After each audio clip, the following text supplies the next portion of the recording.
আসসালামু আলাইকুম everyone, welcome to স্টাডিলাইন। আজকে আমি কথা বলবো কনভারসেশন বিটুইন ডক্টর অ্যান্ড পেশেন্টের আরেকটি নতুন পার্ট নিয়ে।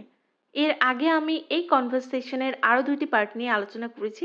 আজকে আরেকটি নতুন পার্ট নিয়ে কথা বলবো। তো চলুন শুরু করা যাক। আজকে আমরা কনভারসেশন 3 নিয়ে কথা বলবো। এই পার্টে আমি আলোচনা করেছি একজন ডক্টর অ্যান্ড পেশেন্টের মধ্যে কিছু কথোপকথন, লাইক একজন পেশেন্টের যদি কোনো পেটে ব্যথা বা ফুড পয়জনিং হয় তাহলে কী ধরনের কনভারসেশন হতে পারে। ফার্স্টে একজন পেশেন্ট কি বলতে পারে ডক্টরের কাছে গেলে? May I come in doctor? আমি কি আসতে পারি? একজন পেশেন্ট ফার্স্টে বলতে পারে may I come in doctor? Then doctor কি বলবে? Yes come in, take your seat. হ্যাঁ, ভিতরে আসুন, বসুন। দেন পেশেন্ট কি বলতে পারে? Thank you doctor. ডক্টর এরপর কি বলতে পারে? ডক্টর রোগীর নাম জিজ্ঞেস করতে পারে, হোয়াটস ইউর নেম? আপনার নাম কি? দেন ধরুন পেশেন্ট বলল, তার নাম বলল, লাইক আমি একটি নাম দিয়ে দিয়েছি মারিয়া। পেশেন্ট বলল মারিয়া। ডক্টর তখন তার এজ জিজ্ঞেস করতে পারে, and how old are you? আর আপনার বয়স কত? দেন পেশেন্ট বলল, লাইক আই এম 29। এভাবে পেশেন্ট তার বয়সটা বলল। এরপরে ডক্টর কি জানতে চাইবে? রোগীর কী ধরনের সমস্যা হচ্ছে। দেন ডক্টর কি বলতে পারে? ঠিক আছে, এখন বলুন আপনার কি সমস্যা হচ্ছে। Like okay, now tell me what are the problems that you are facing. এখন আপনার কি সমস্যা হচ্ছে আমাকে বলুন। দেন পেশেন্ট কি বলতে পারে? যেহেতু আমি টপিকটা ফুড পয়জনিং নিয়ে আলোচনা করছি, তাহলে পেশেন্ট তার ফুড পয়জনিং টাইপসের যে প্রবলেমগুলো হতে পারে সেগুলো নিয়ে বলতে পারে। লাইক পেশেন্ট বলছে আমি অসুস্থ বোধ করছি, আই ফিল আনওয়েল, এবং আমি সব সময় বমি করছি, and I keep vomiting all the time. I feel unwell and I keep vomiting all the time. Then আরও কি বলতে পারে পেশেন্ট? ধরুন গতকাল রাতে তার প্রচণ্ড পেটে ব্যথা হয়েছিল এবং সে কোনো একটা ওষুধ খেয়েছিল কিন্তু ব্যথাটা তার আগের মতোই আছে, এমন টাইপের যে ধরনের কনভারসেশন হতে পারে। Like since yesterday night I have been having severe stomach ache. I took an antacid last night but the pain was still the same. গতকাল রাত থেকে আমার পেটে প্রচণ্ড ব্যথা হচ্ছে। গতকাল রাতে আমি অ্যান্টাসিড খেয়েছি কিন্তু ব্যথাটা আগের মতোই ছিল। সেক্ষেত্রে পেশেন্ট বলবে since yesterday night I have been having severe stomach এক। I took an antacid last night but the pain was still the same.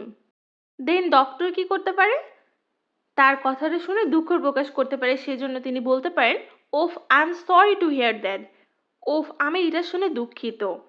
তারপরে তিনি কি জিজ্ঞেস করতে পারে? আপনি কতদিন ধরে এই সমস্যার সম্মুখীন হচ্ছেন? How long have you been experiencing this? অর্থাৎ আপনার কতদিন ধরে পেটে ব্যথাটা হচ্ছে, এটা ডক্টর জিজ্ঞেস করতে পারে। Oh I am sorry to hear that. ওহ, আমি এটা শুনে খুবই দুঃখিত। How long have you been experiencing this? আপনি কতদিন ধরে এই অভিজ্ঞতার বা এই সমস্যার সম্মুখীন হচ্ছেন? দেন পেশেন্ট কি বলতে পারে? Yes doctor, I had it once before. ধরুন রুগীর এর আগে একবার হয়েছিল এই প্রবলেমটা, সেটা তিনি ডক্টরকে বলতে পারেন।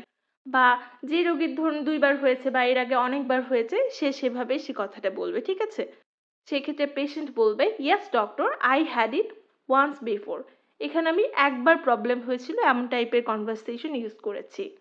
দেন ডক্টর কি জিজ্ঞেস করতে পারে? কতদিন আগে প্রবলেমটা হয়েছিল? How many days ago? কতদিন আগে?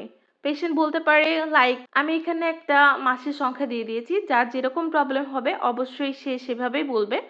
অলমোস্ট 3 মান্থস অ্যাগো, প্রায় 3 মাস আগে। কিন্তু সেই সময় অ্যান্টাসিড খাওয়ার পর ব্যথা বন্ধ হয়ে যায়।